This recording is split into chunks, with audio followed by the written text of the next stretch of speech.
1939 সালে দ্বিতীয় বিশ্বযুদ্ধ শুরু হয়। এর ঠিক 3 বছর পর 1942 সালে ব্রিটেনের টেমস এবং মার্সি নদীর মাঝখানে এই এলিয়েনদের মতো স্ট্রাকচারগুলোকে তৈরি করা হয়েছিল। জলের উপর ভাসমান এই দুর্গগুলো প্রায় 70 ফুট উঁচু, কিন্তু 8 বছর পর 1950 সালের শেষের দিকে রহস্যজনকভাবে এগুলোকে বাদ দেওয়া হয় এবং মানব সভ্যতার জন্য নিষিদ্ধ করা হয়। কিন্তু কেন? কি সত্য লুকিয়ে আছে এই ভাসমান দুর্গের মধ্যে? পৃথিবীতে এইরকম অনেক স্থান আছে যেগুলোকে মানুষের জন্য নিষিদ্ধ করা হয়েছে। এমন অনেক জায়গা আছে যেখানে মানুষের যাওয়া অসম্ভব, কিংবা মানুষ চাইলেও সেখানে যেতে পারবে না। আজকের ভিডিওতে এইরকমই কয়েকটা দুর্গম রহস্যজনক জায়গার বিষয়ে জানতে পারবেন, যেখানে প্রায় 100 বছর কোনো মানুষ পা রাখেনি। গোটা ইউরোপ মহাদেশে প্রায় 2000টা সুড়ঙ্গ রয়েছে, যাদের বিষয়ে বইতে কোনো উল্লেখ নেই। এদের মধ্যে একটা হলো আর্ডস্টল সুড়ঙ্গ। এই সুড়ঙ্গটা এতটাই জটিল এবং রহস্যময় যে মানুষের কাছে এটা আতঙ্কের সুড়ঙ্গ নামে পরিচিত হয়। বেশিরভাগ জায়গাতে এই সুড়ঙ্গগুলো 1 থেকে 1.3 মিটার উঁচু। কোনো জায়গাতে এগুলো এতটাই নিচু এবং সরু যে আপনাকে হামাগুড়ি দিয়ে বের হতে হবে।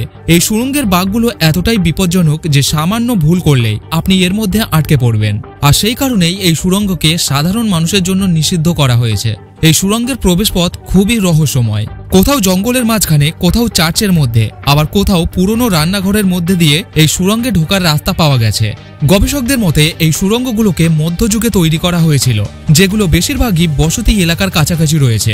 ভয়ানক বিষয়টা হলো এই সুড়ঙ্গে ঢোকার রাস্তা থাকলেও বের হওয়ার কোনো রাস্তা নেই। ঢোকার এবং বের হওয়ার রাস্তা একটাই। গবেষকদের মতে হঠাৎ আক্রমণ থেকে বাঁচার জন্য গ্রামবাসীরা লুকানোর জায়গা হিসেবে এই সুড়ঙ্গগুলোকে ব্যবহার করত। আর এদের অস্তিত্ব যাতে গোপন থাকে সেই জন্যই বইতেও এই সুড়ঙ্গের কোনো উল্লেখ নেই এবং এদের প্রবেশপথকেও লুকিয়ে রাখা হয়েছিল। তবে এই সুড়ঙ্গকে তৈরি করার আসল কারণটা আজও অজানা। ইটালির উত্তর দিকে ভেনিস এবং লিডোর মাঝখানে ভেনিসিয়ান লেগুন নামের এই জায়গাতে একটা দ্বীপ আছে, যেটা পাভেগ্লিয়া নামে পরিচিত। সরু একটা খাল এই দ্বীপকে প্রধান ভূখণ্ড থেকে আলাদা করেছে। 1960 সালের পর থেকে এই দ্বীপে মানুষের প্রবেশ একেবারে নিষিদ্ধ করা হয়। ইতিহাসের রেকর্ড অনুযায়ী 421 সালে এই জায়গাটা সর্বপ্রথম মানুষের চোখে পড়ে এবং 1379 সালের মধ্যবর্তী সময় পর্যন্ত এখানে জনবসতি গড়ে ওঠে। সেই সময় এখানে একটা যুদ্ধ হয়, মানুষ এখান থেকে অন্য জায়গাতে চলে যায়। এরপর কয়েকশো বছর এই দ্বীপ ফাঁকা পড়ে থাকে। 1645 সালে ভেনেশিয়ান সরকার এখানে 5টা অষ্টভুজ আকৃতির দুর্গ তৈরি করে, যার মধ্যে একমাত্র পাভেগ্লিয়া এখনো টিকে আছে। 1776 সাল পর্যন্ত এই জায়গাটা সামুদ্রিক বাণিজ্যের জন্য বিখ্যাত ছিল, কিন্তু 1793 সালে এখানে একটা মারাত্মক ঘটনা ঘটে। দুটো জাহাজের মাধ্যমে এই এলাকাতে প্লেগের সংক্রমণ ছড়িয়ে পড়ে। 1793 থেকে 1814 সাল পর্যন্ত এই দ্বীপকে একটা কোয়ারেন্টাইন হিসেবে ব্যবহার করা হয়। এখানে 1,60,000 মানুষকে রাখা হয়েছিল, যাদের মধ্যে কেউই বেঁচে ফেরেনি। তাদেরকে এখানেই পোড়ানো হয়। মনে করা হয় সেই পোড়া ছাই দিয়ে এই দ্বীপের অর্ধেকটা ভরা হয়েছিল। প্লেগ মহামারীর 108 বছর পর 1922 সালে এই দ্বীপের বিল্ডিংগুলোকে নিয়ে পাগলদের হাসপাতাল বানানো হয়, যার প্রমাণ এখনো রয়েছে। লোকমতে এখানে একজন পাগল ডাক্তার ছিল, যিনি চিকিৎসার নামে রোগীদের উপর নির্মম অত্যাচার চালাতো, যা সহ্য করতে না পেরে অনেক রোগীই মারা যেত। 1968 সালে এই হাসপাতালকে বন্ধ করা হয়। তারপর থেকেই এই দ্বীপ একেবারে নিষিদ্ধ। অনেকেই মনে করে এটা একটা ভুতুড়ে জায়গা, যেখানে প্লেগ রোগ এবং পাগলের চিকিৎসাতে মারা যাওয়া মানুষের আত্মা ঘুরে বেড়াচ্ছে। 2012 সালে নিউ জার্সির সমুদ্র উপকূলে পর্যটকরা জলের উপর এই অদ্ভুত স্ট্রাকচারকে দেখতে পায়, যেটা ছিল একটা গোটা রোলার কোস্টার।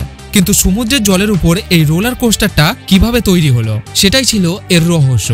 এটা হলো স্টারজেট রোলার কোস্টার, যেটা ভুতুরের রোলার কোস্টার নামে বিখ্যাত হয়।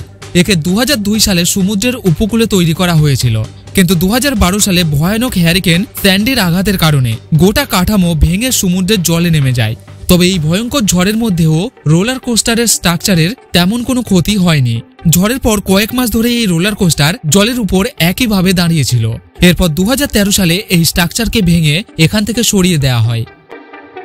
প্রথম দেখাতেই এগুলোকে আপনার ভিনগ্রহীদের স্পেসশিপ বলে মনে হতে পারে। এই অদ্ভুত স্ট্রাকচারগুলো ব্রিটেনের টেমস এবং মার্সি নদীর মোহনাতে রয়েছে। এই দুর্গগুলোকে দ্বিতীয় বিশ্বযুদ্ধের সময় তৈরি করা হয়েছিল, যেগুলোকে মৌনসেল দুর্গ বলা হয়। ব্রিটেনের নৌসেনা জার্মান বিমান হামলাকে প্রতিরোধ করার জন্য এবং জলপথের সুরক্ষার জন্য এগুলোকে ব্যবহার করত। যুদ্ধ শেষ হওয়ার পর 1950 সালে এগুলোকে বাদ দেওয়া হয়। তবে এই পরিত্যক্ত ভাসমান দুর্গের আরও একটা মর্মান্তিক ইতিহাস আছে।